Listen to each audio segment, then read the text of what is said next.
Have you ever wondered how artificial intelligence is actually created? From self-driving cars to chatbots like ChatGPT AI is changing the world. But how does it work? Let's break it down. Artificial intelligence isn't magic. It's built using data, algorithms, and computing power.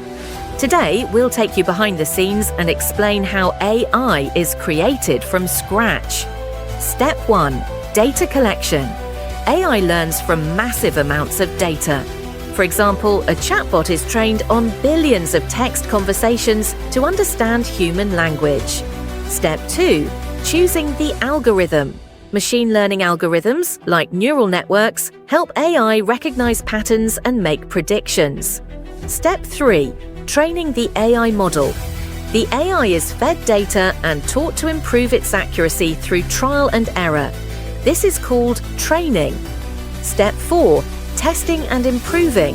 Developers test AI to ensure it works correctly, adjusting it for better accuracy and efficiency. Step 5. Deployment and real-world use. Once trained, AI is used in apps, robots, self-driving cars, and even healthcare. Want to learn more about AI and its future? Subscribe now and hit the notification bell so you never miss a video. AI is shaping the world around us, and this is just the beginning. What do you think AI will do next? Let us know in the comments.